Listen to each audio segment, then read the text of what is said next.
Então, mas se você for analisar, por exemplo, a postura da Organização das Nações Unidas, como é que chama aquele grupo, professor, ali da Nigéria? Me fugiu aqui a... ECOWAS. O... Não, é um grupo terrorista. Boko Haram. Boko Haram. Exatamente. Boko Haram. A ONU classifica hoje 3 grupos terroristas no mundo como grupo terrorista. O Boko Haram, que tem uma forte atuação ali na África, mais precisamente na Nigéria. A Al-Qaeda, que promoveu os atos de 11 de setembro. E o Estado Islâmico. São esses 3 grupos que a ONU falou, olha, esses sim são terroristas. O resto a gente está estudando aí. Posso dar só aí? É que aí... nesse caso, não dá para falar que a ONU. São os Estados-membros. Porque definição se um grupo é terrorista ou não é uma decisão política. Então, eu vou chegar lá. Então, exatamente. Essa é a ideia. Mas representa o que a entidade está dizendo, certo? Não, são os Estados-membros...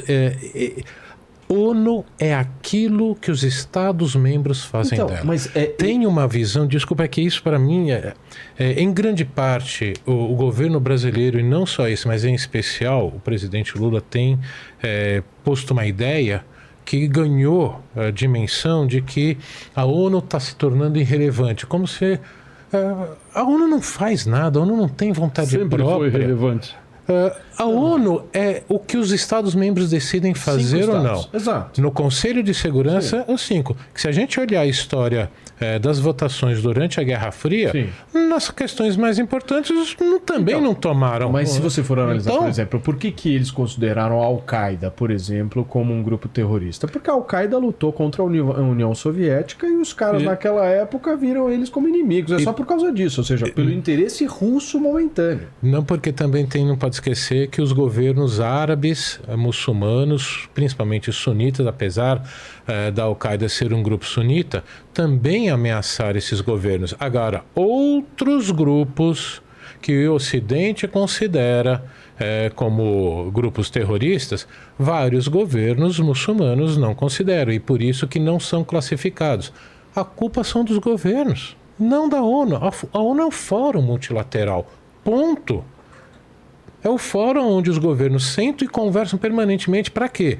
Para se entender, para evitar uma nova guerra. Principalmente entre quem? As grandes potências. Essa é a lógica da fundação da ONU. Achar que é o governo não vai dar. Eu entendo. Não vai ser nunca. Mas o que é a ONU? Por exemplo, se você for analisar o que é o Conselho de Segurança da ONU, é o interesse dos Estados Unidos, da França, do Reino Unido, da Rússia e da China. Sim. É isso. Sim.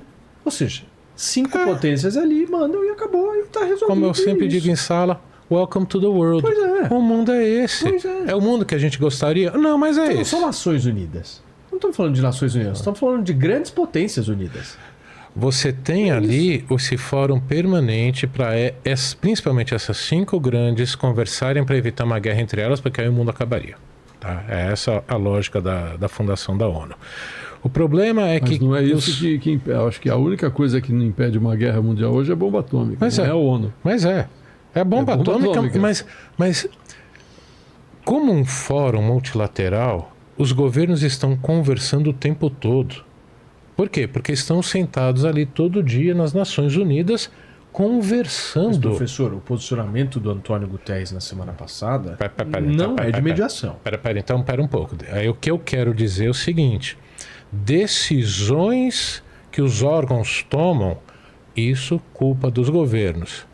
Fala do secretário-geral das Nações Unidas, é do secretário-geral. Ele não representa... Que representa quem? Ele não tem o mandato de falar por todos, ele está falando por ele. Ele não fala pelos outros. Mas tem uma representação, né? É como você claro. enxerga. O problema é que se difunde. O problema aqui no Brasil é que se difundiu tanto essa ideia de que a ONU seria o fórum para todo mundo se entender, principalmente essa visão parte do Itamaraty ganha a dimensão que ganhou na nossa cultura e foi reforçada pelo atual governo, que não se entende a real função de ONU, inclusive do secretário-geral. Perfeitamente. Eles mesmos não entendem a função. Perfeito. Não é que eles não entendem. Eles têm uma visão ideal de mundo.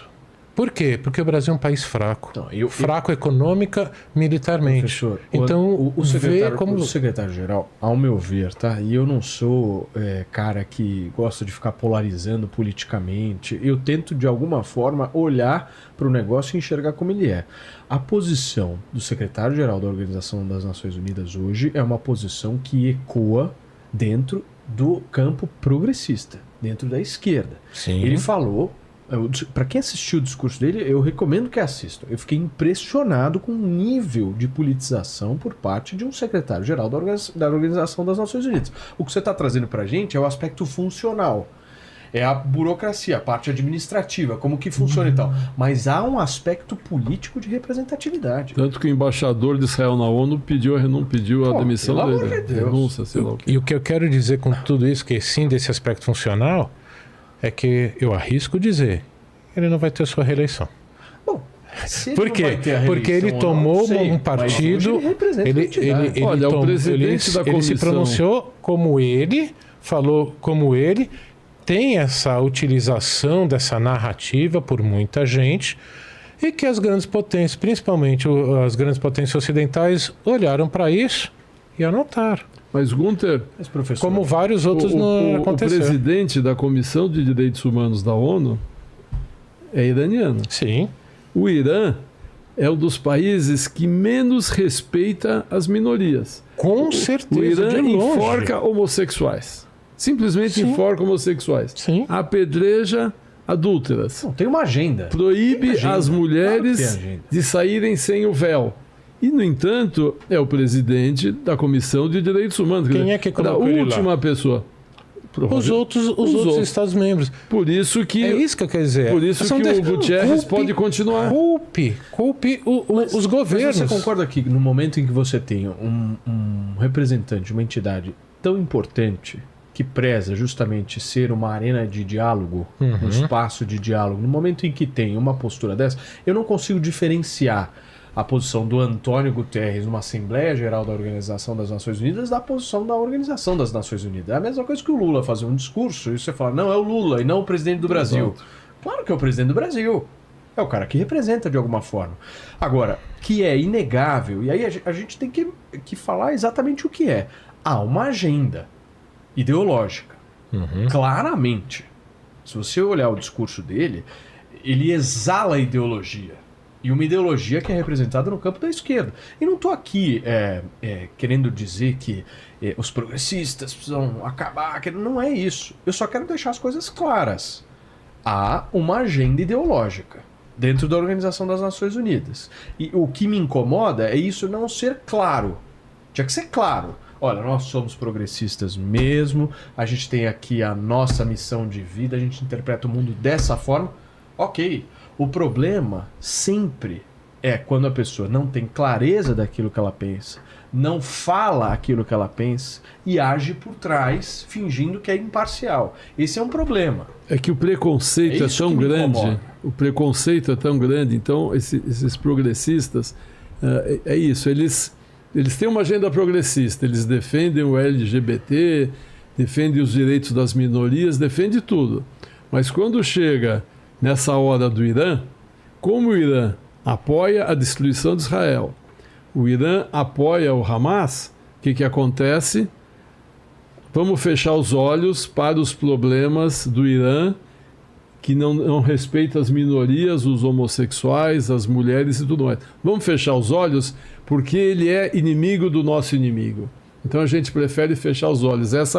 Esse preconceito dos progressistas, porque eles deviam ser contra o Irã. Eu nunca vi uma mulher progressista criticar o Irã. Nunca vi isso. Só o Irã? Não, Rússia. Estou citando o Irã agora China, porque o Irã apoia o Hamas e quer destruir Israel. Né? Hamas e Hezbollah não E a Rússia dialogando sobre invasão de território. É maravilhoso. Isso é genial. Né? Pedido um cessar-fogo. A Rússia, por favor, vamos falar um pouquinho de invasão territorial. São os Nardoni falando sobre como cuidar de criança. A hipocrisia desse pessoal progressista é chocante, porque se ele é inimigo do meu inimigo, ele é meu amigo. Mas peraí, vocês não defendem tanto as causas? Vamos falar de minorias. Tem talvez 18 milhões de judeus no mundo. poucas comunidades são tão pequenas. Ah, mas judeu não é minoria. Mas, o Márcio... Só acabar um raciocínio. Eu entendo o que você está falando, dessa questão ideológica, mas eu volto a insistir. Cada um pode ter as incoerências que deseja ter, e eu não tenho a menor dúvida que todos nós temos incoerências. O meu ponto é, não diga que você é imparcial. É só isso. Não, porque é preconceituoso. Não diga que você é preconceituoso, ele não consegue enxergar diferente. Tem a clareza diferente. daquilo. Olha, eu defendo isso daqui, eu tenho uma agenda progressista, a gente interpreta o mundo dessa forma, eu acredito que o mundo evolui dessa maneira, não é através de uma visão mais conservadora, e eu não vejo problema nisso. O problema é quando você se coloca como um mediador de um conflito e você tem uma posição clara. Mais clara a posição da Organização das Nações Unidas do que essa fala do secretário-geral. Para mim, assim, tá claro ali. Na hora que ele falou tudo aquilo, eu falei, olha, porque o que a ONU tá fazendo porque aqui? o preconceito é maior que a razão. É que você vai para a visão funcional da coisa, da realidade. Que ele, a ONU é a ONU. Eu não consigo fazer essa separação. O que ele fala que tem impactos na dinâmica política, inclusive, principalmente, né, agora ali da guerra, né, Israel com Hamas, é zero. Tanto que as discussões são feitas aonde? No Conselho de Segurança, onde que palpite que ele dá? Liúpufas. Né? O governo brasileiro tentou costurar, né, algumas vezes uma resolução para tentar que os dois lados aceitassem, e ele não participa, porque ele não é isso. Então, Mas você concorda que a fala do secretário foi um desserviço? Foi, com certeza. Ele perdeu credibilidade com boa parte, não só com Israel, com muitos outros governos que apoiam Israel. Por isso que eu falei agora há pouco. Eu arrisco dizer que ele não vai ser reeleito. Assim como Boutros lá? O mandato é de 5 anos, agora eu não me lembro de quando ele entrou. Assim como Boutros Ghali não foi reeleito. Por quê? Ele tomou uma série de medidas que o governo americano não gostou e vetou. Eu acho que vai ser difícil achar um novo presidente para a Organização das Nações Desunidas, porque